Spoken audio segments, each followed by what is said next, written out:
नमस्कार दोस्तों, आप सभी का स्वागत है मेरे YouTube चैनल पर। दोस्तों, आज आपके लिए एक कहानी लेकर के आया हूँ। दोस्तों, उम्मीद है कि ये कहानी आपको पसंद आएगी। मेंढक ने की सांप की सवारी।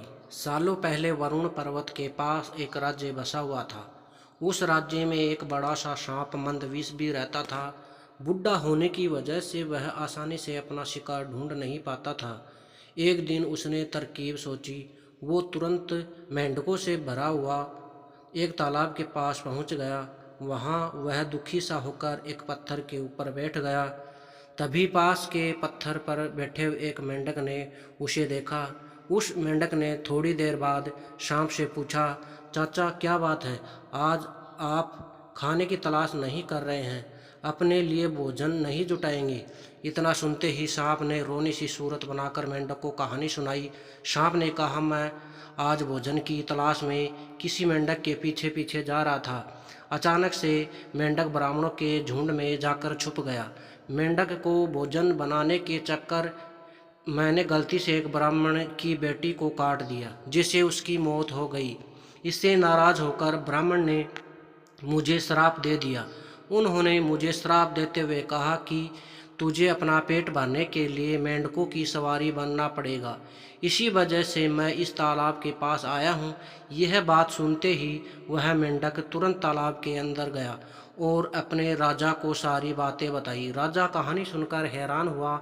पहले तो उसे बिल्कुल भी यकीन नहीं हुआ, लेकिन कुछ देर सोच विचार करने के बाद मेंढकों का राजा जलपाग तालाब से बाहर निकलकर एकदम कूदते हुए सांप के फन पर जाकर बैठ गया।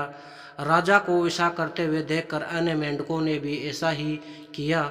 सांप समझ गया कि मेंढक अभी मेरी परीक्षा ले रहे हैं। सांप भी बिना विचलित हुए आराम से सबको अपने फन पर कूदने दे रहा था और उन्हें घुमा रहा था। इसके बाद मेंढकों के राजा ने कहा, जितना मज़ा मुझे सांप की सवारी करके आया, उतना मुझे आज तक किसी की सवारी करके नहीं आया। मेंढकों का भरोसा जीतने के बाद अब धीरे धीरे सांप रोज मेंढकों की सवारी बनने लगा। कुछ दिन बाद चतुर सांप ने अपने चलने की गति थोड़ी धीमी कर दी। यह देखकर मेंढकों के राजा जलपाग ने पूछा, हे सरप, तुम्हारी चाल इतनी धीमी क्यों है? इसके जवाब में सांप ने कहा, एक तो मैं बूढ़ा हूँ और ब्राह्मण के श्राप की वजह से बहुत दिनों से भूखा भी हूँ। इसी वजह से मेरी गति कम हो गई है। इतना सुनते ही राजा ने कहा, तुम छोटे छोटे मेंढक को खा लो। यह सुनकर मन ही मन सांप बहुत प्रसन्न हुआ।